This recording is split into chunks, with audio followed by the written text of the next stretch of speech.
we have got Will Sommers with the Washington City paper on the line to talk about the final countdown, the last hours before voters go to the polls on Tuesday morning to elect or pick the Democratic nominee to be mayor for the District of Columbia. Been a very, very interesting race.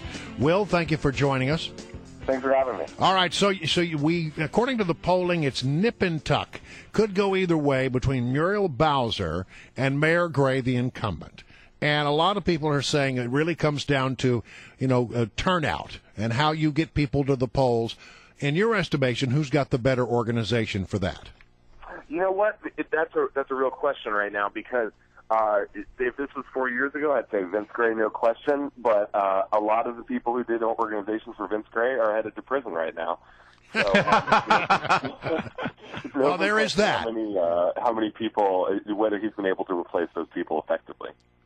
All right, so it's an open question. You don't have some sense of it?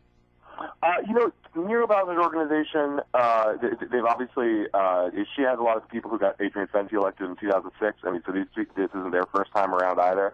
Her campaign has made a lot of big errors, so I'm guessing they know what they're doing. All right, sounds good. Well, there seems to be a big anybody but Gray contingent out there, Will Sommer. I mean, he's basically stuck in that 27, 28% range before and after the indictment to Uncle Earl came down. Or I shouldn't say indictment, the plea deal.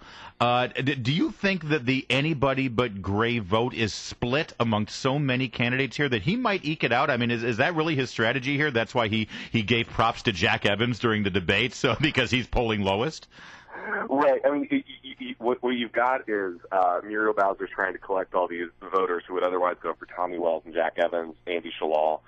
But what they're facing is, I mean, these aren't people who really get along. I mean, Tommy Wells voters especially really do not like Muriel Bowser. Right. They feel like he'd be a much better qualified candidate. And so my understanding is a lot of them are more than happy to put their vote behind Tommy, even if he doesn't look like he's going to win. So, I mean, given that, I mean, do you buy into the latest polls that this really is a two-person race? It's Bowser or Gray? Yeah, absolutely. There's this issue with whether the polls are accurately sampling Wells voters, a lot of whom are young people who have cell phones and perhaps don't even have cell phones with the D.C. area code. So it's kind of a hard group to track down. But I think right now it's really between Muriel Bowser trying to get the anti-Gray vote and Gray trying to get his vote out in east of the river and in Ward 5. Hey, can I peel back on that just for a second? Because Sure. I hadn't heard that before. You're telling me, and then this makes a lot of sense. A lot of young people who move to D.C., work for the government or work for a think tank or work for a lobbyist firm, but they're recently here over the last few years, they've got their area codes from wherever they came from. They're not going to switch their cell phone to a D.C. area code. They're not being polled at all? It's not clear. I haven't seen the methodologies. Some of the polls that have done cell phones, certainly the Washington City paper poll only did landlines. I don't know how you account for that, just area codes from across the country. Wow, that's a fascinating take on the polling. All right, so I talked briefly to Jack Evans. I ran into him this weekend at an event, and he, he pretty much threw up his arms. Yeah, I guess lightning could strike, but he knew it was over. And Tommy Wells knows this. Is there any chance that those two guys would sort of quietly release their people to go vote elsewhere?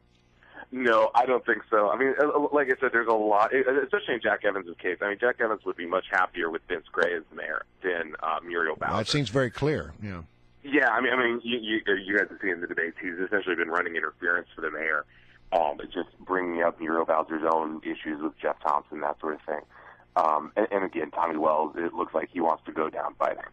Will Sommer, what do you think's at play there? I mean, we've all seen it. We had Jack Evans on a couple of times. We begged him to take some swipes at the mayor. He just won't do it. He says that they didn't have an agreement going in. What do you think's really at play there?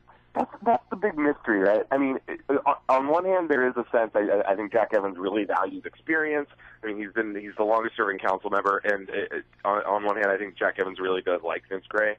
On the other, you could argue that there's some people have thought he's going to run for council chairman. That's not going to happen because then he'd have to give up his outside job where he makes nearly $200,000.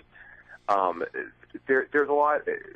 The Tommy Wells campaign has called him Suleiman White, a reference to both the fact that he's very white and Suleiman Brown, a previous Gray campaign crony. Okay, I got you. So let me ask you, Councilman Barry. I do that. I still do that. I can't help it. Only. Oh my gosh, we have so much to talk about. It's an old habit, and I've never been able to break it. Councilman Barry has endorsed Vince Gray, who apparently took him out to dinner, and that's all it took. One steak dinner, and Mayor Barry's right there for you. But let me ask you the question. I mean, does that matter in this particular race? Does the endorsement of Councilman Barry count? Absolutely. I think it really helps make Gray's base east of the river more enthusiastic. We were out with him. They've been doing this very, very old school kind of DC campaigning from the 70s and 80s where you drive around with a megaphone on your car and say, yeah. Vote for Vince Gray. And so they were doing that together on Saturday, and we went to a barbershop with the mayor, and a lot of people were saying, if Marion Barry's behind him, that's good enough for me. Really? So that still carries a lot of weight. That's interesting. Yeah. Will Sommer, the big question that seemed to be hammering Muriel Bowser at the debate, and really the question that a lot of people are openly asking is, does she have the experience, and will she be able to step into this job? Has she been able to answer that question effectively? And by the way, we're going to have her on Mornings on the Mall tomorrow morning on Election Day. And Will, I mean, what would you ask her if you were challenging her on that issue in particular? It's funny. The Gray campaign obviously is exploiting this. They've launched a website called Muriel Not Ready, which sort of has little debate clips where Bowser seems to, not really know what's going on. She had an interview. I think she kind of put this idea to rest by pointing to the ethics bill she passed on the council, which was kind of a watered-down version of what a lot of people wanted. But she just did an interview with the website DC. It's on Friday. And in that interview, they asked her, can you name legislative accomplishments besides the ethics bill? And she essentially went ballistic on the reporter. She said, what do legislative accomplishments have to do with being mayor? Which, I guess I could see either way. But I mean, I don't think she's put that to rest. All right, sounds like going to be. Now, look, of the two leaders, let's say Muriel Bowser and Vincent Gray. Whoever wins there will probably go. Will definitely go against David Catania in November. So, who would Catania do better against, in your estimation? Oh, no question, Vince Gray. You have we had polls come out last week that showed him and Gray tied 41-41. So essentially, dead heat that you can only imagine would be better for Catania if either the mayor is indicted, as seems to be a real possibility, or Catania's campaign actually kicks into gear. Bowser, though, it beats Catania by 30% or something like that. So, I mean, you can see that getting narrower once Catania gets in the field, but it'd be hard to see how Catania could beat Bowser. And if I twisted your arm and asked you to make a prediction, it would be?